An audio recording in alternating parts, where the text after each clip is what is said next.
Vivo. Estamos começando. Tchau. Estamos ao vivo. Estamos ao vivo e estamos começando aqui. Começar o pessoal chegar aqui na nossa live. O pessoal tá chegando agora. E boa tarde quem tá chegando agora. Olá Vanessa, olá Lilian. Olá pessoal. Bem, aguardando aqui alguns segundinhos enquanto o pessoal chega aqui para nossa live. E é isso. Hoje a gente vai ter um bate-papo super interessante, super bacana com a Viviane Japiaçu. Ela que veio falar aqui sobre meio ambiente e astronomia com a gente. E nas nossas conversas que nós tivemos, né, antes da live, ela já me contou um pouco sobre esse projeto que ela tem nas escolas da Zona Norte aqui do Rio de Janeiro, num bairro da Zona Norte. E eu tô super empolgado e realmente tô muito ansioso pra gente começar essa live e bater esse papo com a Viviane. Ela já tá aqui logada e só esperar alguns instantes o público entrar, o pessoal começar a acompanhar a gente aqui na live. Enquanto isso, eu volto a me apresentar. Eu sou o Vinícius, aqui faço parte da equipe do Museu de Astronomia e Ciências Afins. E nesse período, a gente iniciou esse projeto do Mastro em Casa, com diversas atividades online, né, nas redes sociais, Instagram, Facebook, YouTube, Twitter, enfim. Então fiquem ligados em todas as redes sociais do Mastro, que a gente sempre tem algum conteúdo bacana para apresentar para vocês. E hoje a gente está com essa palestra, esse bate-papo, na verdade, com a Super Viviane, que ela vai contar um pouco sobre esse projeto do meio ambiente e astronomia aqui pra gente. Eu acho que já deu tempo da galera ir entrando, já vou convidar logo a Viviane pra gente não perder mais tempo. Certo? Agora e... Oi! Olá, Viviane, tudo bom? Tudo bom? Tudo bom, deixa eu ajeitar aqui. Pronto. Tudo ótimo. O pessoal tá chegando agora. Eu já Tô fiz uma vendo. breve apresentação sobre com quem a gente tá batendo papo, né? Com você, mas gostaria que você se apresentasse pro pessoal. Oi, pessoal. Primeiro eu queria agradecer ao Museu de Astronomia por fazer esse convite, né? É um prazer estar aqui com vocês. Esse convite que eu recebi de vocês é um prazer porque a gente tem feito projetos que é justamente com esse objetivo, né? De conversar com a sociedade e provocar reflexões e trocar conhecimentos. Então eu sou... Oi, Edilene, eu que agradeço por você ter conectado a gente, eu e o Vinícius, batemos um papo agora rapidinho, né? Já ficamos super animados com Sim, as coisas que a sim. gente tem em comum. Eu sou engenheira ambiental, com mestrado também nessa área, e doutorado pela UERJ em Ciências Ambientais. Sou professora de engenharia na Universidade Veiga de Almeida e na Uniswan, e coordeno projetos de pesquisa e extensão voltados para essa área de divulgação científica, né? Na Veiga tem o Que Chuva é Essa, que tem um foco muito nos riscos de desastres e parceria com a Defesa Civil. E pela Uniswan a gente está realizando o projeto Meninas e Mulheres na RRD de Redução de Riscos de Desastres. Esse é um projeto que acontece no âmbito de uma chamada que o CNPq fez em 2018 para projetos que incentivassem meninas a irem para as áreas de exatas, né? Porque a gente sabe que existe uma subparticipação das mulheres nessas áreas por diversos motivos, culturais, enfim, né? Tantos esses. E aí a gente propôs esse projeto, né, eu propus esse projeto que a ideia era apresentar as diferentes possibilidades de atuação dessas meninas na área de exatas, mas tendo como fio condutor a discussão dos riscos de desastres, que é a minha área de pesquisa. Então, elas já fizeram protótipos ilustrando questões de inundação, né? A Yasmin chegou, que é de uma das escolas, a professora Mariana está aí também, elas estão chegando, né? Vão participar também. O pessoal que está chegando agora já pode ir comentando, mandando suas perguntas, que a gente tem bate-papo aqui para responder essas questões. Continua, Viviane, desculpa interromper. Imagina.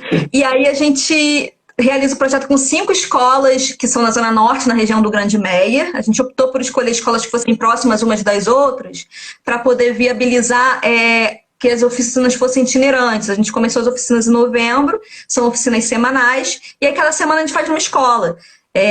São escolas municipais, a gente trabalha com meninas que no ano passado estavam no 7º ano, agora estão no 8º, né? Segundo ciclo do ensino fundamental. São ao todo 15 meninas, que são 3 de cada escola, e 5 professoras, uma de cada escola participando aqui, professores de ciências, né, ou matemática, dessas áreas. E tem sido uma experiência muito legal. Né? Agora que a gente entrou nessa impossibilidade de estar juntos presencialmente, a gente ficou um tempinho parado e voltamos no mês passado com oficinas que a gente tem feito pelo Google Meet.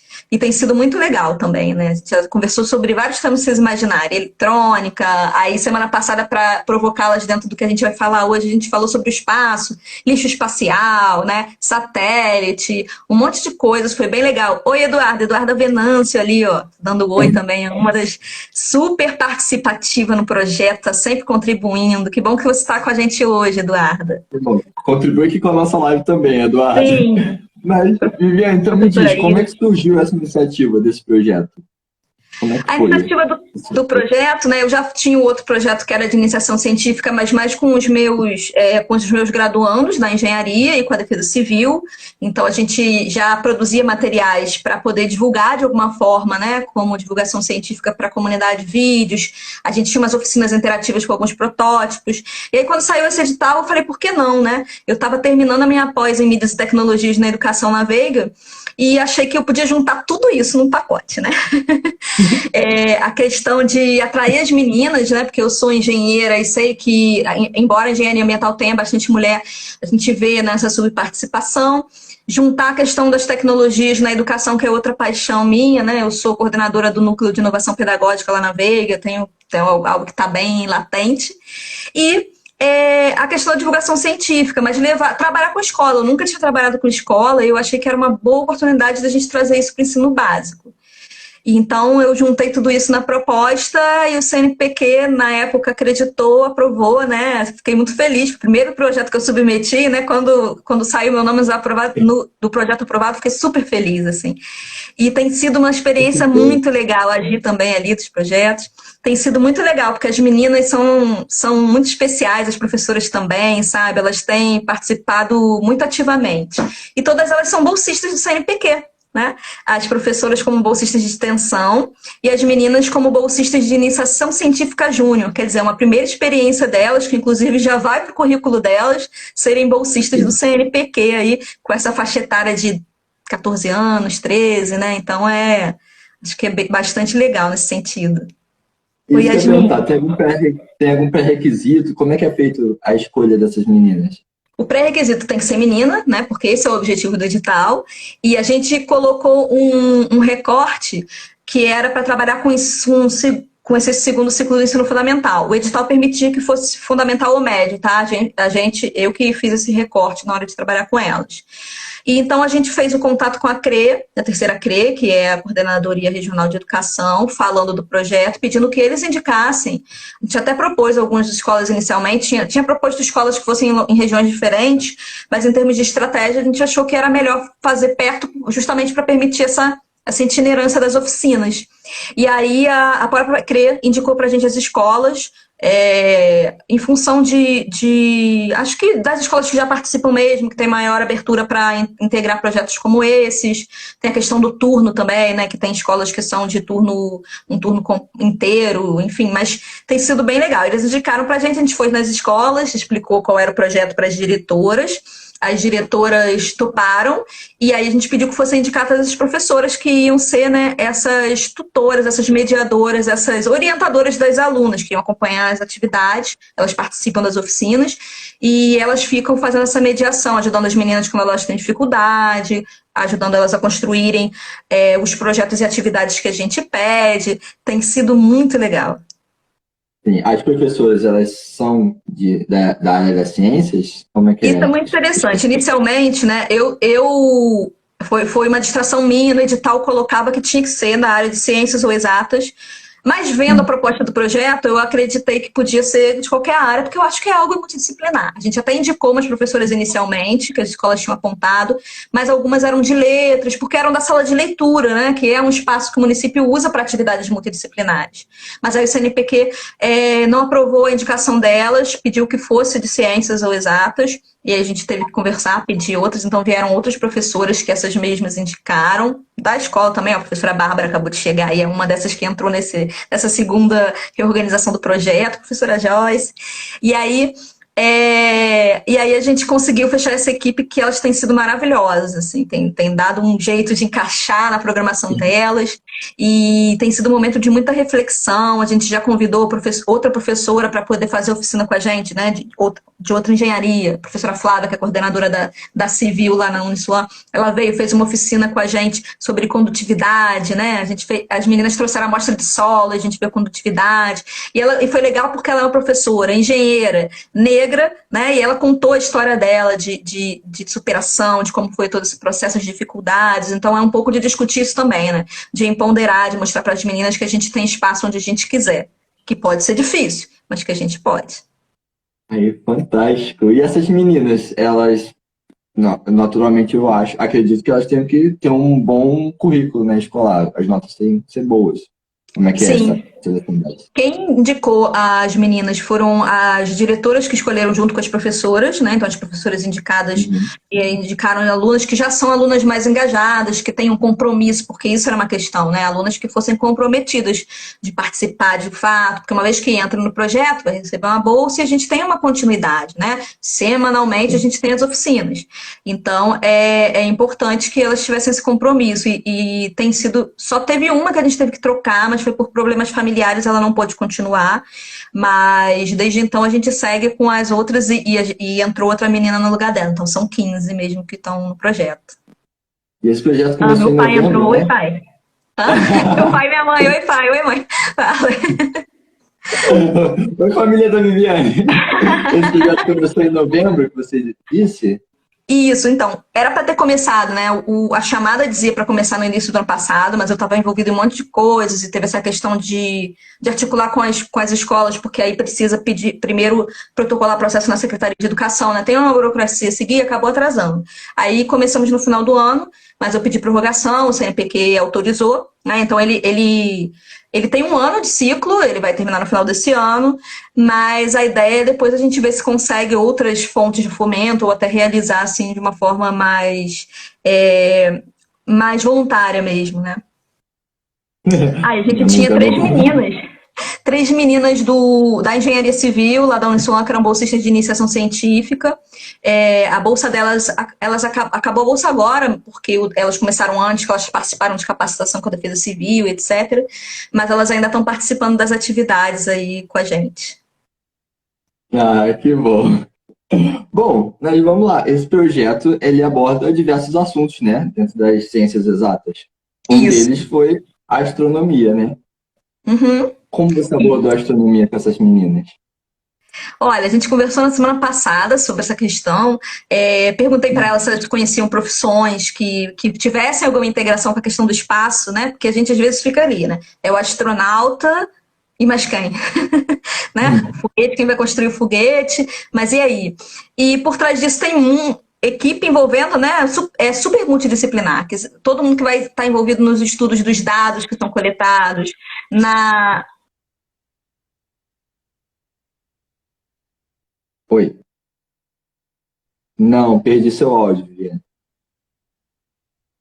Tá sem som. Tudo bem.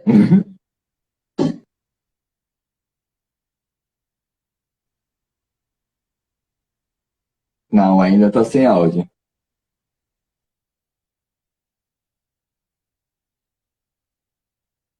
E estamos tendo alguns probleminhas técnicos com o microfone aqui da Viviane, mas a gente falou um pouco sobre esse projeto até então e daqui a pouco a gente vai entrar no assunto como ela abordou a astronomia com essas meninas, né? O tema da nossa palestra é meio ambiente e astronomia e a gente vai chegar nele daqui a pouco. Mas primeiro a gente tem que conhecer o que a Viviane tem feito desde do ano passado, né? Do finalzinho do ano passado. E espero que dê muita continuidade. E incentive muito a todos e a todas, né? Entrar nessa carreira científica, que é uma fantástica. Vamos lá, convidar a Viviane de novo aqui.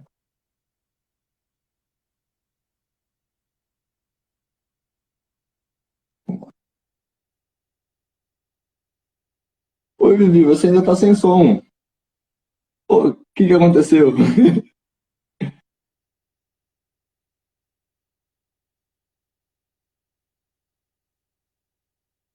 Enfim. Bom, enquanto a gente aguarda a resolução desse problema aqui de áudio, é, vou passar um recado lembrando para vocês acessarem as redes sociais do museu, Facebook, Instagram, nosso canal no YouTube e o nosso canal no Twitter também. A gente mandar novidades também pelo Twitter agora. A gente já mandava, ficou um tempo ali estagnado, mas agora a gente voltou com carga total. E a nossa equipe está trabalhando muito. Quero fazer né? Aproveitar esse espaço para fazer um agradecimento a toda a equipe do E Marketing. agora? Está muito perto. Voltamos, Vivi! Telemarketing me ligou, desliguei agora os dados móveis, aí pronto, bagunçou tudo. Desculpa, gente. Voltamos. Só encerrando aqui a sessão informes, né, que eu estava fazendo. Amanhã a gente vai ter outra live, só que nossa live amanhã vai ser pelo canal do YouTube, tá bom? Aguardem que no final da nosso bate-papo eu falo mais um pouco sobre isso. Mas voltando, Vivi, como você implementou a astronomia nesse contexto do seu projeto? E aí a nossa provocação, voltei! A nossa provocação na semana passada foi nesse sentido, né? De o que tem lá no espaço. Então, a questão dos planetas, então a gente usou um aplicativo que tem modelos 3D, né? Que é um MosaWeb, Mosaic 3D, que tem uma parte gratuita que dá para usar. Daí elas viram lá o movimento de translação e rotação de diferentes planetas para a gente discutir, né? Que tem velocidades diferentes, como que se implica na duração do dia, né? A questão de como é que a Lua reflete essa posição, né? As fases da Lua, como é que isso tem relação com a posição entre o planeta Terra, a Lua e o Sol. E aí a gente foi conversar sobre o que está além do satélite natural, os satélites artificiais, quais são, o que é um satélite, para que serve, quantos que tem em órbita hoje. Elas ficaram assim chocadas com o número, né? Quando a gente foi olhar a quantidade de objetos que tem em órbita hoje e esse volume de lixo espacial que tem e que se discute hoje soluções, mas a gente ainda não sabe muito bem o que fazer, né?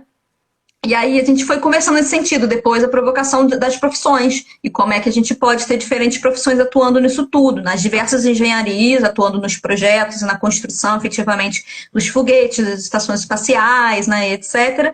Os astronautas, que aí dentro dos astronautas, né, aceitam várias formações. E durante a semana a gente pediu também que elas fossem compartilhando no nosso grupo do WhatsApp, as meninas e as professoras, materiais interessantes sobre o tema, né? Então, elas compartilharam algumas coisas que a gente foi achando sobre essa temática. E o que vocês acharam? Ei, meninas, conta pra gente. Comentem aí, meninas que estão participando, acompanhando a nossa live, interajam aqui com a gente. Mas, Vivi, essa é uma questão muito importante, né? A gente falar sobre... Que sempre quando, no modo geral, a gente ouve falar de astronomia, a gente pensa que é algo muito longe, né? A gente pensa que é algo que está quilômetros longe daqui, anos-luz longe, só que nós estamos dentro de um planeta, né? Exatamente. Então não tem como a gente fugir disso. Isso então, é interessante, né? Exato. Quando a gente tem essa noção, né? É uma virada de chave muito, muito importante. E o meio ambiente está totalmente ligado à astronomia. Não tem como separar uma coisa da outra. E o meio ambiente é o que a gente vive dentro de um planeta. Com certeza. Um planeta que foi formado por conta de todos esses processos que acontecem. Pois é. Então, essa questão de lixo espacial... Bom, essa questão do lixo espacial... Tá me ouvindo? Tô ouvindo. Tá. Essa questão do lixo espacial é um tema muito importante. Hoje em dia a gente debate muito sobre o lixo, né? Da reciclagem, enfim. Não existe um plano B, né? Só existe nada jogado no lixo e some, né? Não existe um jogar fora. Tudo está dentro do nosso planeta. Inclusive, o lixo espacial que a gente está produzindo também.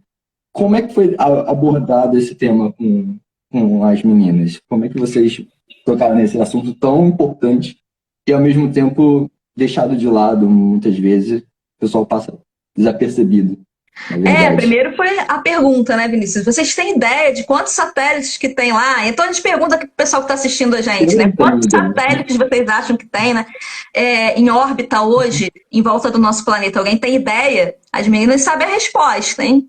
Pode falar, pode dar fala. Por favor, responda aqui embaixo. Quem sabe, diz aí pra gente. Hã? A gente tem uma noção de que existem satélites de comunicação que dão o nosso sinal de internet, nosso sinal de celular. Mas quantos eles existem e como isso está envolvido com o lixo espacial? Pois é. Quanto tempo dura um satélite em funcionamento e quanto ele para de funcionar? A gente não tem essa noção. Pois é. Né? Assim, hoje tem mais de 5.000 satélites em órbita e grande parte deles desativado. Quer dizer, mandaram para lá, já passou o tempo, né, por conta de tecnologia defasada ou desgaste de material, e continuam lá desativados rodando. E se a gente somar, né, já foram lançados mais de 9.000, e se a gente somar também os detritos, porque são corpos dos foguetes, quando são lançados, uma parte ele desacopla, né? Pedacinhos de tudo isso que vai quebrando, vai ficando solto, pedacinhos pequenos, inclusive. Tudo isso em órbita, numa alta velocidade, né, em volta do nosso planeta. E aí, o ser humano tem essa tendência, né? Quando vira um problema que atrapalha a gente, aí que a gente vai pensar nessa questão, né? E como a gente tem agora um volume muito grande em órbita, tem que pensar, porque quando começar a lançar satélite agora, tem um risco de colisão, né? Um risco de impactar essas atividades, inclusive.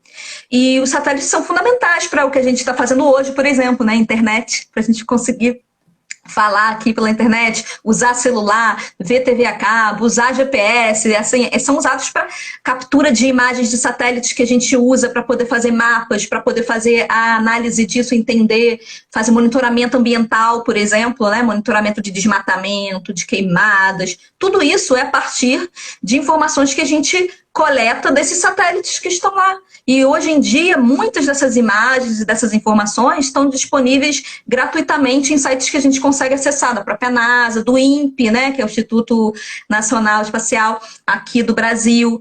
Então, a gente tem acesso a muitas dessas informações. Claro, elas vêm brutas, então precisa saber trabalhar com geoprocessamento, por exemplo, com análise desses dados, mas essas informações, elas são muito usadas no nosso dia a dia, mesmo que a gente não perceba muito. Isso é a parte tecnológica da coisa, né, Vinícius? E por outro lado, né, teve até uma pergunta aqui que perguntaram, né, foi o Alck.paz, perguntou aqui pra gente, eu conheço você, sobre outras interações entre o meio ambiente e a astronomia. Então tem essa parte tecnológica que a gente vai enquanto meio ambiente. Mas aí vou falar, antes de entrar em outra, sobre o lixo espacial em si que você falou, né, Vinícius? Imagina quanto material que a gente tem lá passeando no espaço sem utilidade e que a gente podia aproveitar ainda, né? Em termos de componentes mesmo, componentes caríssimos, né? A matéria-prima em si, nem que se fosse para pegar e reprocessar e reciclar. Esse material compõe esses satélites. Componentes eletrônicos eu não acho que a gente consiga, né, recuperar e de repente continuar funcionando. E aí a gente começa a pesquisar.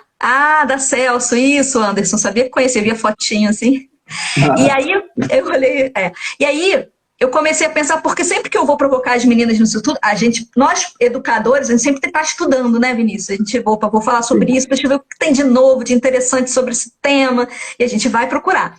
E aí eu comecei a pesquisar também ao longo da semana, né? Embora seja final de semestre eu esteja enlouquecida com um monte de coisa, a gente procura um pouco. E aí, a professora Mariana está perguntando aqui, existe algum jeito de resgatar esse lixo espacial? O Joyce também, porque a gente fica, eu quero isso, né? Ninguém quer, dá para mim. Exato, e tá ali, como é que tá? Tá lá, né? A gente não tá vendo, mas tá ali em volta. Teve até uma das nossas meninas semana passada falou, dá aflição pensar que tem tudo isso lá em cima, né? Na hora. Mas, e aí eu fui pesquisar justamente isso. Como é que eles fazem? Como é que eles resgatam? Então, uma possibilidade seria nessas viagens espaciais, de repente, trazer. Mas isso é muito caro, porque cada foguete, cada estação que é lançada, né? Ela é dimensionada para suportar todo o material que está sendo levado de pesquisa para lá e voltar com seja lá o que for, com os próprios astronautas. Então, qualquer material que você tenha que resgatar, tem que adicionar essa massa desse material, peso desse material no projeto e encarece com certeza, né? E aí eu descobri algo que eu não conhecia, não sabia, né? Foi até olhando a página do Manual do Mundo, aquela página que tem muitas coisas interessantes também, né? e que fizeram uns cálculos para poder descobrir qual era o local no planeta que era mais afastado de todo mundo, assim, o local mais apropriado. Ele fica no meio do oceano e é um local que fica a mais de 2.000 quilômetros de qualquer continente, de qualquer ilha, de qualquer, né, local onde as pessoas estejam residindo. Ele foi até interessante porque ele falava que se você estiver nesse local no planeta, você está mais perto de quem está na estação espacial, que está a 400 e poucos quilômetros de altura, né, do que do continente mesmo. Olha que doido, né? E aí esse local é um local que eles já fizeram alguns testes e por conta de várias características, ele tem poucas correntes passando, então tem pouco peixe, tem pouca vida ali, né? Então já fizeram testes e já derrubaram, né, alguns desses materiais ali, de modo que seja um local que tenha o menor impacto possível para poder resgatar. Mas é muito doido, né? Eu não sabia, fiquei curiosa, intrigada com isso.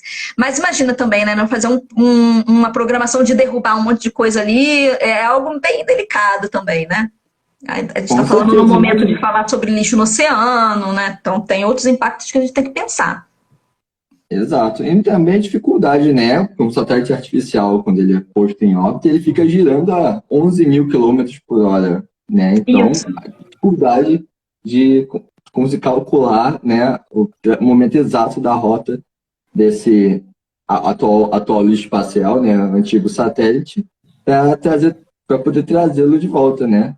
Então, Pois é uma dificuldade muito grande. E existem pesquisas nessa área, existe algum desenvolvimento para tentar capturar esse lixo espacial, ou, por enquanto...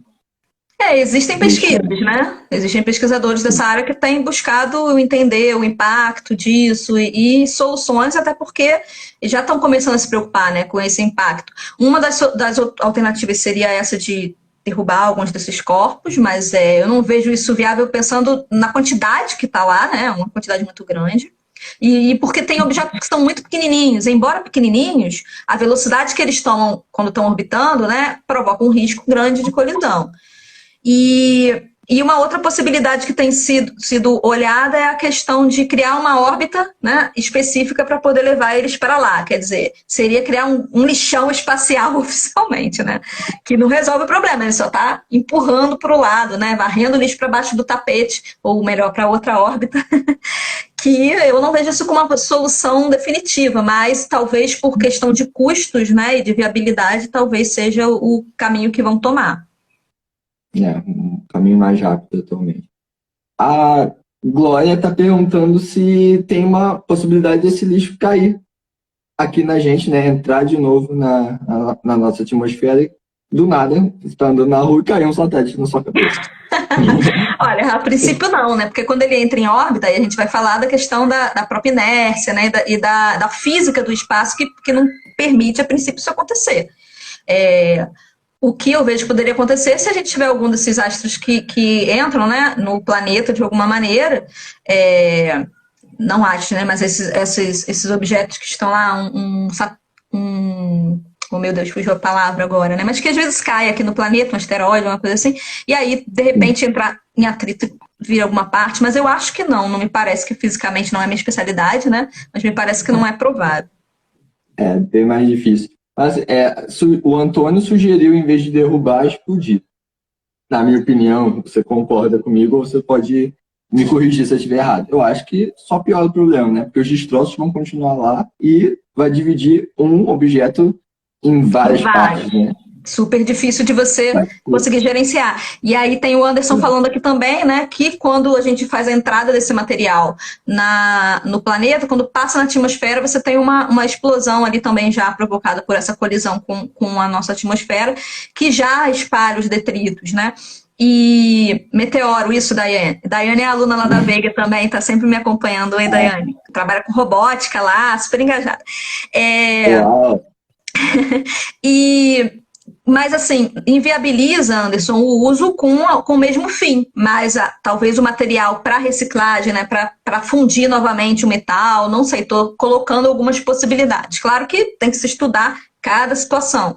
E a grande questão é que o custo não é barato, só para estudar não é barato, né? Porque aí você tem que envolver experimento, você tem que envolver o custeio de bolsas ou de salários para os cientistas, para os pós-graduandos que trabalham ativamente, né? Então, na ciência, a gente tem uma participação muito importante, fundamental dos pós-graduandos de mestrado e doutorado que fazem a ciência acontecer na prática. No Brasil, então, principalmente, que a gente não tem uma regulamentação muito clara e muitas vagas para pesquisador. Então, quem faz a pesquisa rodar, sob orientação dos professores universitários, né, ou os que ocupam um espaço em museus, por exemplo, são muitas vezes os pós-graduandos que atuam nessas pesquisas.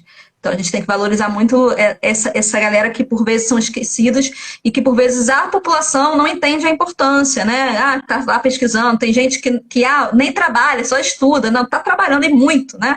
Pela ciência e pela sociedade. Exato. A Martins está dizendo que, além do homem poluir o meio ambiente do planeta, polui o espaço. Agora depende da ciência que achar a nossa solução. Ela é a professora Ira. Professora Ira, que é professora colaboradora do projeto na escola, numa das escolas.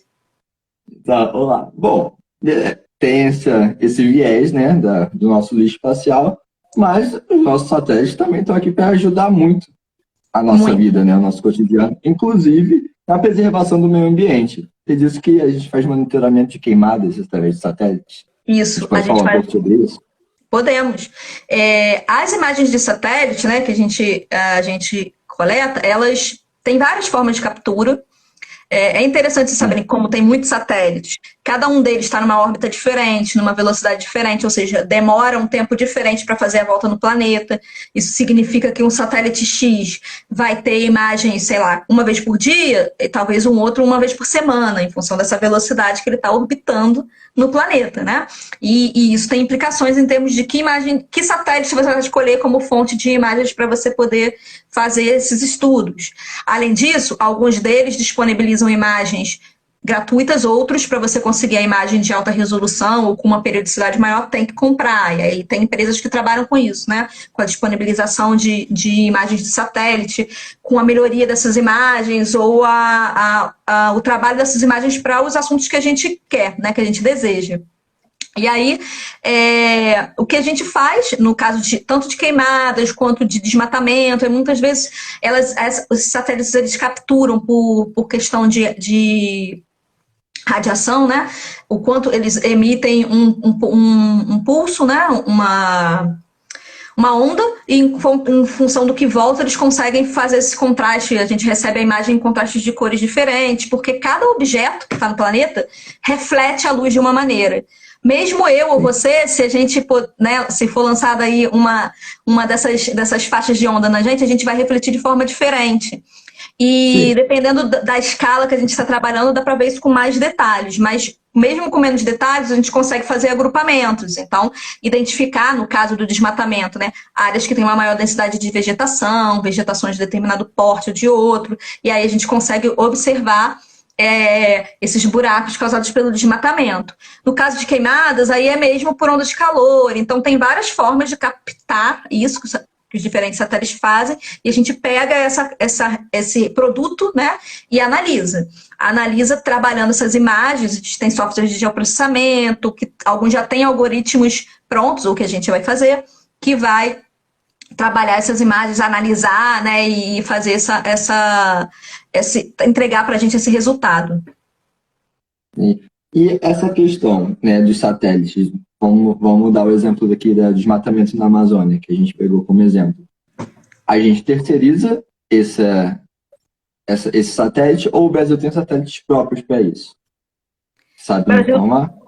O Brasil tem, né, mas parte é terceirizada também. Então, a gente tem uma limitação, né, tem alguma coisa, mas a gente tem também essa capacidade instalada, a gente tem engenheiros mecânicos, né, de telecomunicações, de várias engenharias trabalhando nesse desenvolvimento, mas nós não temos uma força que tem a China, os Estados Unidos, uma Rússia, que já desenvolvem programas, investem muito mais dinheiro nisso há muitos anos, né? Mas não é um impedimento, porque, como eu falei para você, tem as imagens gratuitas e tem muitas parcerias e convênios para a obtenção dessas imagens. O Rio de Janeiro, por exemplo, a cidade do Rio de Janeiro, tem uma parceria recente com a NASA para monitoramento de riscos de deslizamentos, né? A gente até participei de um evento que teve no ano passado sobre isso, e que eles estão tentando aperfeiçoar esses dados, porque a gente coleta né? Mas é como a gente tirar uma fotografia. Se eu tiro uma fotografia de uma sala que tem uma cadeira, uma mesa, uma cama, né? Um armário, e eu não sei o que é cada uma daquelas coisas, eu preciso que alguém me ensine o que são aquelas coisas para reconhecer os padrões, né? Então é um pouco isso. A gente precisa, uma vez que você tem uma nova tecnologia, uma nova forma de capturar alguma coisa, você precisa também desenvolver um novo protocolo de análise daquilo, né? Seja mesmo pelo computador, para ele entender e ir aperfeiçoando, porque senão ele faz aproximações grosseiras. E dependendo do que é a finalidade, não dá, né? Se a gente está pensando em, por exemplo, ter um alerta para deslizamento, não dá para ser muito aproximado, você tem que buscar a maior acurácia, né, o maior detalhamento possível. E aí a cidade do Rio de Janeiro, através do IPP, que é o Instituto Pereira Passos, com parcerias de outros, Defesa Civil, etc., está nesse projeto em parceria com a NASA, aí já tem mais de um ano, para ajudá-los a aperfeiçoar o modelo e, ao mesmo tempo, ter como resultado, né, quem sabe, um sistema de alerta mais preciso. Uau, que bacana. E legal, né? Nossa, achei incrível, né? A gente tem, né, mais noção de que os satélites são o quê? Só para essas redes, né? Só para a gente ter internet, para ter o Google Maps, mas a gente não tem noção do uso que a gente faz com os satélites, né? E está no nosso dia a dia, está tão intrínseco que a gente nem percebe. A gente normaliza muito isso, mas tem toda uma equipe, todo um projeto por trás dessa Com questão. certeza. A gente falou na semana passada do satélite, eu falei até para elas sobre triangulação, né? Falei, vocês já ouviram falar sobre isso? Quando a gente está vendo aqueles filmes de ação, né? E aí o vilão liga e, não, segura ele no telefone que a gente tem que triangular e saber onde é que ele tá, né? E o que é isso? E aí levantei isso para elas. Algumas ouviram falar, mas não lembrava do termo. Então é o quê? Triangulação é você buscar informações das antenas de telefone, né? Ou, em alguns casos, dos satélites que estão mais próximos daquele ponto que a pessoa está emitindo sinal, para você conseguir determinar com precisão a localização. E tem um tempo para eles carregarem e obter esses dados, né? Por isso que fala, espera, enrola ele no telefone para a gente conseguir triangular. Né? Então, assim, em detalhes que a gente às vezes não para pensar o que tem por trás disso, né? Sim, é verdade. A gente vê muito isso em filmes, só que a gente não se toca que isso é realidade, né? Tá aqui não se toca que é realidade, exatamente. Acha que não, ficção, né? Então acaba deixando, não pensando em como funciona. As meninas também, a gente fez uma oficina antes das férias de mapeamento. E aí elas ficaram com a missão de, durante as férias, rodarem no entorno da escola. A gente botou ali um raio de 1 quilômetro, mais ou menos, mapeando riscos ambientais, sociais, né? Então, aspectos que a gente chamou, né, socioeconômicos, os aspectos dos fatores bióticos e abióticos. Aí elas foram com a professora, tiraram fotos, e a gente depois, quando retornou das férias, olhou essas imagens, elas diziam onde era, apresentaram, né, mostrando, e foi legal, porque como as escolas são próximas, o raio delas em algum momento se encontrava. Então, por exemplo, a gente está no Grande Meyer. O Jardim do Meyer era um local que mais de uma escola acabava pegando. E cada um dos grupos das meninas acabou enfocando em um aspecto diferente. Está falando do mesmo lugar, mas você tem olhares diferentes, você tem momentos diferentes. E isso promove debate também, né? Cada momento que a gente está num lugar, a gente está olhando diferente. O grupo que está também provoca, né, uma reflexão diferenciada. Os olhares são múltiplos a partir do que a gente está buscando e da nossa experiência de vida. E aí elas trouxeram tudo isso, teve esse debate legal, e encontraram de tudo, assim.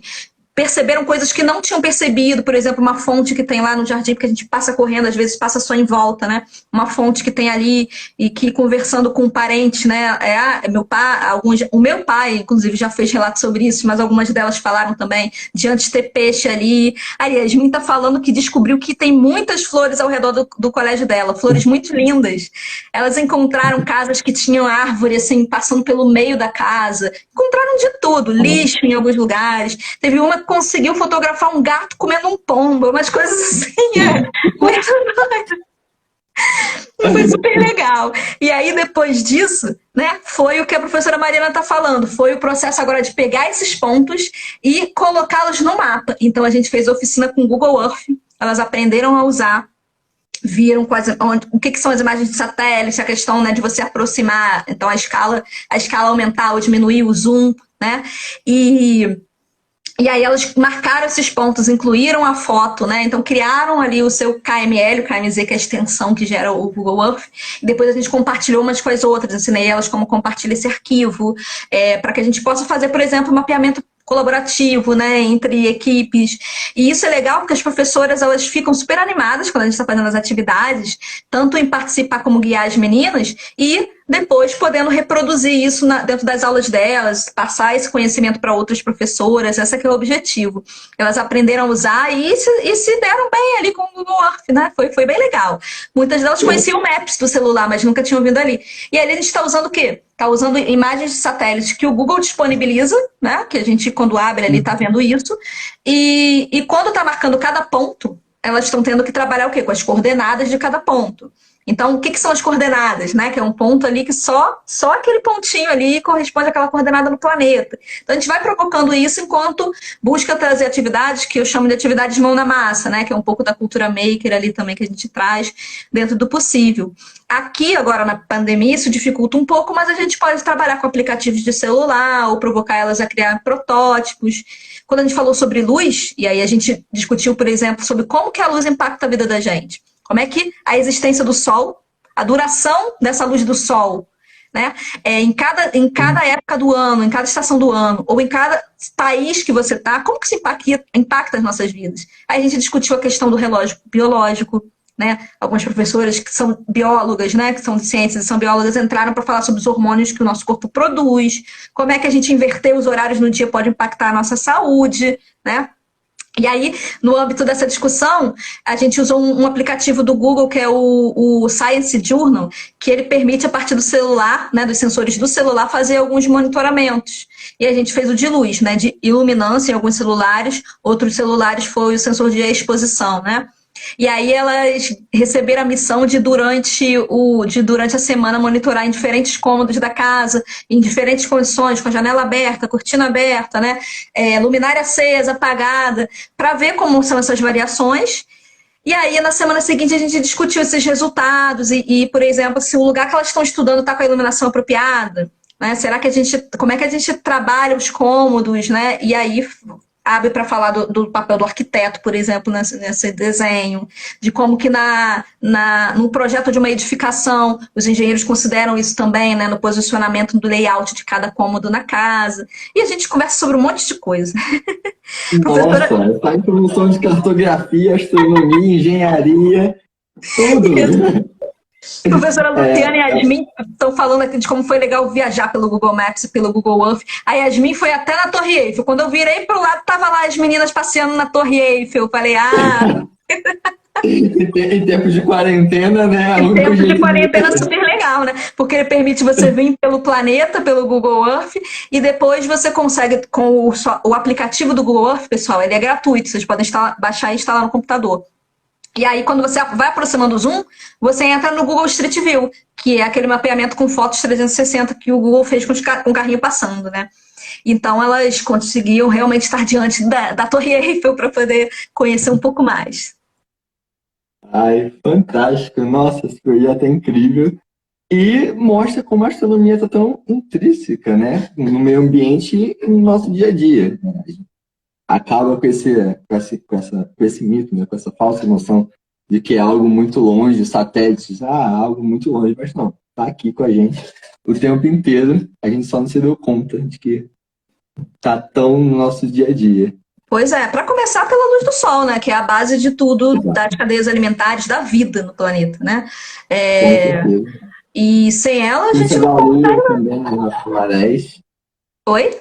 Sim, influência da Lua com relação às marés. E aí cabe a provocação, né? Será que provoca, se ela influencia as marés, não influencia outros fluidos, né? Não é à toa que as pessoas falam que questão do parto, né, de ter mais parto em determinada lua, pessoas que trabalham, comunidades que são extrativistas, que trabalham extraindo determinados vegetais, plantas e troncos, muitas vezes só fazem a coleta em determinada lua, por quê? Porque tem a questão da seiva, também tem alguma influência com isso. Então, a verdade é que por mais que a gente não perceba, né, a gente não pode esquecer que o nosso planeta está dentro de um sistema solar, que está dentro de uma, né, Via Láctea que está no universo, e a gente vai, né, ampliando os e perguntando se só tem agente de vida nisso tudo, né? Não faz o menor sentido. Mas aí entra a discussão também do que é vida. O que é vida, né? A Exato. Nil que está perguntando o app que monitora a luz que eu falei? É Science, deixa eu ver se eu consigo digitar aqui para você. Dita aqui que eu fixo o comentário. Science Journal. Deixa eu fixar aqui o comentário. Pronto. Isso, esse foi o app que faz monitoramento. Ele faz monitoramento de luz, de som, e ele também é legal para quem dá aula de física também é legal porque ele faz o monitoramento de aceleração do celular, né? Então você pode correr, andar com ele, e tanto de aceleração de maneira geral, como da aceleração em cada eixo, X, Y e Z. Então abre, por exemplo, a discussão para matemática, para geometria, né? Para os planos que você tem ali. É um mundo de possibilidades. Que é fantástico. A gente só tem dimensão dessas coisas quando a gente deixa de olhar micro, né? A gente está olhando aqui com nossos olhos, quando a gente expande um pouco mais essa visão, de ver que a gente está dentro de uma casa, né? Agora todo mundo em quarentena, mesmo a quarentena se encerrando, a gente está dentro de uma casa, dentro de um bairro, está dentro de uma cidade, de um estado, de um país, de um continente, de um planeta, de um sistema planetário, está dentro de uma galáxia, enfim. A gente faz parte desse universo. E a astronomia estuda isso. Inclusive, nós não estudamos a natureza, estamos dentro da natureza. Nós somos a natureza, né? Isso. E a astronomia tenta entender isso tudo, né? Como isso tudo funcionou e funciona hoje. E aí, nós, depois, vamos trabalhar porque a gente está trabalhando com agora, a gente está trabalhando com o resultado do que foi a formação do planeta, né? Das condições do planeta para poder a gente ter o que tem hoje. E aí você vai ter os geólogos estudando essa formação do solo ao longo do tempo, né? Inclusive com a vinda de meteoros, meteoritos e todos esses materiais que de alguma forma formam a gente. Qual é a composição da gente, né? Os nossos átomos? Será que isso tudo, toda a nossa composição é só desse planeta ou veio do espaço, né? A gente não é poeira estelar? Então tem tudo isso. Carl Sagan dizia que nós somos feitos de poeiras das estrelas, né? É uma frase super correta, né? Se você parar para pensar, é uma coisa, nossa, uau, eu sou feito de uma poeira que está numa estrela. Somos todas estrelas. Exato. Aí a astronomia entra nesse campo da filosofia, né? O que é a vida, né? Se eu sou feito de poeira de estrela, o que é a vida? O que é a vida? E aí, nessas pesquisas para...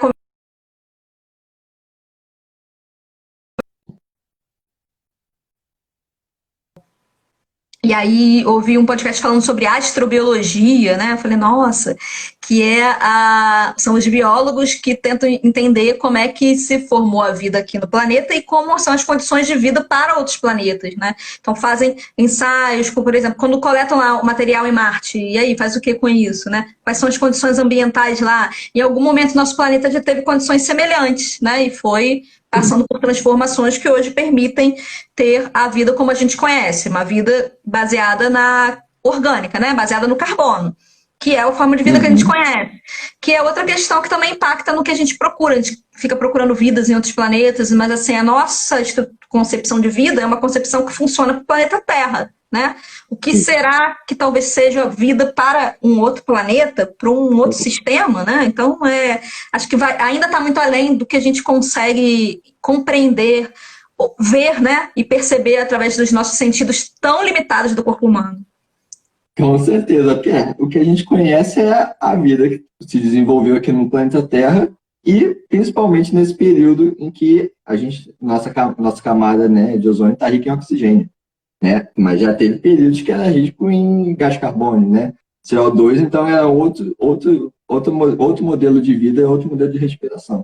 Mas hoje em dia, essa emissão de CO2 na nossa camada já gera um outro problema para a gente, que depende do oxigênio, né? Principalmente para ver. Que é esse efeito estufa descontrolado. A gente pode ver esse exemplo na atmosfera de Vênus, por exemplo, que é um planeta que está aqui do lado do nosso, que a gente pode chamar que é um pouco de a Terra apocalíptica. Se a gente continuar emitindo muito CO2 para a nossa atmosfera, vai gerar um efeito estufa descontrolado, enfim. Aquecimento global, né? Muito foi falado antigamente, hoje em dia já não é um assunto mais tão abordado. Parece que é um medo que ficou para os nossos pais, nossos avós, enfim. Mas é uma realidade. É porque são né? tantos assuntos apocalípticos um atrás do outro, né? Que fica difícil acompanhar. Mas o aquecimento global tem, né? Como qualquer teoria, como qualquer fenômeno, tem quem fale que não acontece, mas a maior parte da comunidade científica acredita que é uma realidade, que nós, enquanto humanidade, estamos acelerando esses processos de modificação do planeta em termos dos ciclos, né? E aí, nesse sentido, o impacto que a gente causa é justamente lançando muito carbono na atmosfera e impactando nessa capacidade do planeta, nesse funcionamento do efeito estufa, que é um efeito que é natural, né? O efeito estufa é o quê? É o efeito que acontece quando a luz solar entra, né? A energia solar entra no nosso planeta e a atmosfera, com a sua composição, consegue reter parte desse calor para possibilitar que a gente sobreviva, né? Sem isso, a gente ficaria... Disso é um carro estacionado no sol, né? O raio do sol entra pelo vidro do carro, só que não consegue sair, né? Porque os vidros estão fechados. Então, ali dentro fica aquele ar quente. Quem nunca abriu a porta do carro e aquele vapor? Exato. Isso. Esse é o exemplo prático de efeito estufa. É verdade. No nosso país. No Rio de Janeiro, então, uau, né? É o efeito estufa atrás do outro. E aí a gente vai modificando a atmosfera, quer dizer, vai provocando uma tendência maior dele segurar esse calor aqui. E segurar mais calor aqui dentro da atmosfera, né, nessa parte que a gente vive aqui, significa impactar vários outros ciclos da natureza que dependem disso, né? E provocando diversos impactos que são estimados a partir de modelagens esperados, né? De mudança de padrões de temperatura, de ocorrência de chuva, né? Ou de secas ao longo do planeta e da maior condição de ocorrerem... O aumento do nível do mar, né, com o descongelamento das geleiras. Exatamente, polos. Derretimento das geleiras. Isso a gente já percebe com imagem de satélite, inclusive, porque o Google Earth, inclusive, pessoal, quem for instalar no computador, baixa o Google Earth Pro, porque ele permite você ver a linha do tempo das imagens que eles tiraram daquela mesma área. Então, para algumas tem bastante imagem, você consegue ver a evolução da ocupação, né? Você consegue ver algumas coisas. Mas olhando imagens de satélite, não só essas, né, mas aquelas mais sofisticadas, mais trabalhadas, a gente consegue perceber claramente como que as geleiras reduziu a área que a gente tem de geleira, né? E se derreteu, essa água foi para algum lugar. Né? E esse impacto da elevação do nível do mar, ele é significativo em cidades litorâneas, como a nossa, né? Em países, tem países que são compostos integralmente por arquipélago, né? São várias ilhas juntas que formam aqueles países. Esses vão sofrer mais intensamente sob a perspectiva da elevação do nível do mar. Sim. O pessoal está aqui dizendo que a live está ótima, agradecer. Está encerrando a live, infelizmente. Como assim, Vinícius? A gente com certeza tem que fazer uma parte 2 dessa live, porque é muito assunto. Com todo prazer. Só permite 1 hora de live e a gente já está aqui estourando o nosso tempo. Mas foi ótimo, Vianney. Nossa, o tempo passou e eu nem percebi, pra ser bem sincero. Pois é, né? Papo agradável, o pessoal interagindo bastante, trazendo informação complementar. Estou falando da temperatura de Vênus, que tem mais a ver com a pressão. Porque tem a questão da pressão atmosférica também. E são muitas coisas. E aí a gente trabalha muito... Tem a ver com a atmosfera dele, que é muito densa, devido aos gases dele. Aí, abre discussão para falar de densidade, de pressão, né? Que são coisas que a gente sente mais na ponta, né? Projeto Que Chuva É Essa? A Edilene comentou, se eu gostaria de falar. Sim, o projeto Que Chuva É... Pra gente encerrando. O projeto Que Chuva É Essa, @Que Chuva É Essa, é um projeto que eu conduzo na Veiga, junto com a Defesa Civil, e que os estudantes de graduação, a gente agora está parado, mas a gente tinha reuniões periódicas com a Defesa Civil, e a Defesa Civil convocava também integrantes de outras instâncias do governo municipal para a gente poder discutir como que cada um deles tem participação na questão dos riscos e desastres. E aí a gente fala em riscos e desastres, é interessante a gente falar também que a gente está vivendo o que poderia ser considerado um desastre, uma pandemia, é um desastre biológico. Né? Inclusive a legislação prevê esse tipo de desastre, está lá no Código Brasileiro de Desastres. E a gente realiza oficinas temáticas. Na verdade, foi a partir do Que Chuva É Essa que veio a minha ideia para criar o Meninas e Mulheres na RRD, né? E a gente tinha protótipos interativos, oficinas que a gente faz às vezes em outras ocasiões quando convidam a gente. Eu fiz alguns vídeos também para poder divulgar essas temáticas de design, conceitos que às vezes são muito duros de entender, né? E as meninas do projeto das Meninas e Mulheres também fizeram os protótipos de inundação, e como a gente tinha primeiro tido uma oficina de eletrônica básica, elas criaram lá nos protótipos delas o sisteminha de alerta e alarme que apitava conforme mudava o nível da água. Então, bem legais. Estão na nossa página, Meninas e Mulheres na RD, depois a gente vai postar mais alguns, acompanha que vocês vão ver que legal o material. Ai, que incrível. Então, quem quiser saber mais sobre esse projeto, o primeiro passo é já seguir o Instagram, que tem comentário aqui fixado. E tem mais algum outro passo para seguir, Viviane? Não, por enquanto é o Instagram ou o Facebook, né? Mas a gente bota no Facebook o que está aqui no Instagram também, né? Segue, se quiser, de repente, quando a gente participar, assim, das nossas oficinas, assistir, né? Que a gente tem feito pelo Google Meet agora. Ou então, de repente, propor alguma atividade para a gente trabalhar junto, é um prazer. Qualquer parceria é bem-vinda. Com certeza. Quero agradecer muito a sua presença, Viviane. Esse bate-papo foi incrível. A gente nem viu o tempo passar, para ser bem sincero. É verdade. E o pessoal está pedindo, e eu também te peço para a gente fazer uma parte 2 desse nosso bate-papo, que tem muito assunto ainda. Tá, né? Combinado. É só se falar a data, a gente conversa lá depois pelo WhatsApp, combina. Com certeza, então. Te agradecer muito e se quiser dar suas considerações finais.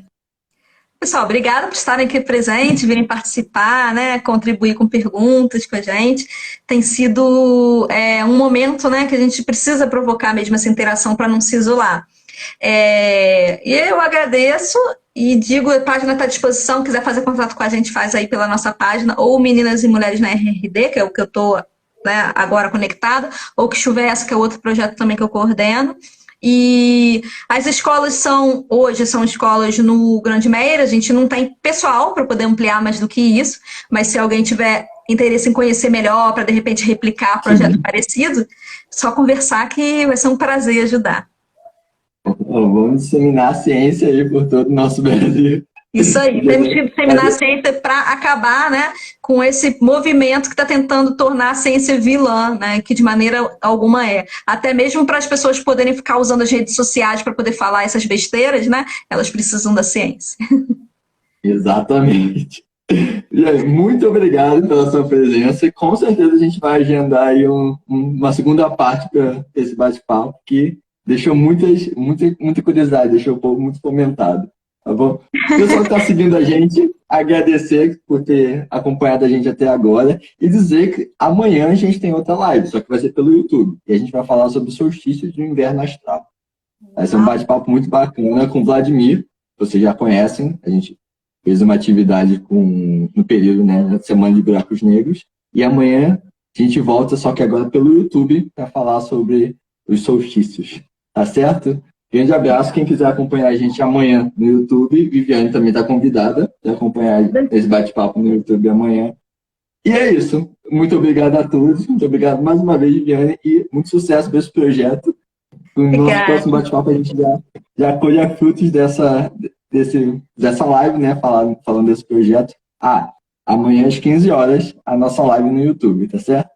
Parabéns, viu, Vinícius? Você, Lene, toda a equipe do museu, pelo trabalho lindo que fazem, né, presencialmente, que estão promovendo, dando continuidade, com lives informativas. Eu vi oficinas ensinando brincadeiras, né, e atividades lúdicas. Sim. Esse momento é muito importante para a gente se ocupar, para a gente continuar, né, se mantendo em atividade, instigando a curiosidade também. Parabéns. Sim, muito obrigado. A equipe é maravilhosa. Eu agradeço a todo mundo que faz esse trabalho junto aí. E a sua equipe também é fantástica, né? Obrigada. É isso, as meninas perguntaram se o canal no YouTube, o nome é o mesmo do no Instagram? Isso, exatamente. Procura lá Museu de Astronomia e Ciências Afins no YouTube, que a gente vai encontrar. E nas nossas redes sociais a gente também divulga. Tá certo? Aí, quando voltar para o presencial, a gente quer fazer uma visita com as meninas no museu, hein? Com certeza, já estão mais que convidadas. Ótimo. Grande abraço. E é isso, gente. Até a próxima live. Até. E amanhã a gente está no YouTube. Tchau, tchau, Vivi. Tchau.